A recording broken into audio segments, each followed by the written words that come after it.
बाबाचं Patanjali store, factory, सरकारने दिलेल्या जागा जप्त करण्यात याव्यात आणि त्या ठिकाणी शिक्षण, आरोग्य, वसतिगृह यासाठी सरकारने त्या जागा ताब्यात घेऊन निर्माण करावात अशी ऑल इंडिया पॅंथर सेनेची मागणी आहे। बाबाच्या पतंजलीने भारतीयांना फसवण्याचं काम केलं।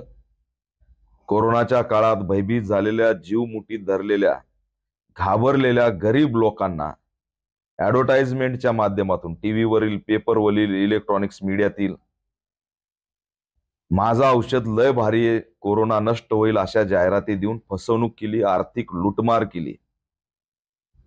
याची याचिका कोर्टात गेली। सुप्रीम कोर्टाने रामदेव बाबा आणि पतंजलीवरती ताशेरे ओढलेत। सुप्रीम कोर्टाने कडक कारवाईचे निर्देश सुद्धा त्या ठिकाणी देण्याची भूमिका घेतलेली आहे। रामदेव बाबाला वाटलं सरकारमध्ये आमचे बाप बसलेत, कोर्टात सुद्धा बाप बसलेत। कोर्टाचा बाप कुणीच होऊ शकत नाही हे पुन्हा एकदा सिद्ध झालंय।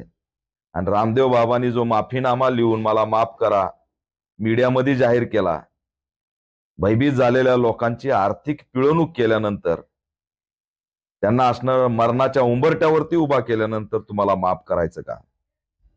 त्याच्यामुळे रामदेव बाबा आणि पतंजलीवरती कडक कारवाई झाली पाहिजे अशी ऑल इंडिया पॅंथर सेनेची मागणी आहे।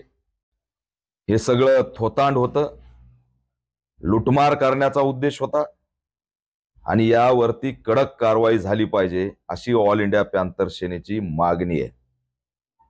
सर्व रामदेव बाबाचं पतंजली स्टोर, फॅक्टरी, सरकारने दिलेल्या जागा जप्त करण्यात याव्यात आणि त्या ठिकाणी शिक्षण, आरोग्य, वसतिगृह यासाठी सरकारने त्या जागा ताब्यात घेऊन निर्माण करावात अशी ऑल इंडिया पॅंथर सेनेची मागणी आहे।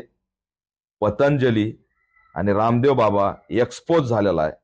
कोर्टाच्या भूमिकेनंतर रामदेव बाबाचं पतंजली बंद झालं पाहिजे अशी ऑल इंडिया पॅंथर सेनेची मागणी। देशात घडणाऱ्या महत्त्वाच्या बातम्यांसाठी भारताचे लोक या यूट्यूब चॅनलला सबस्क्राईब करा। जास्तीत जास्त लोकांपर्यंत या बातम्या शेअर करा। धन्यवाद।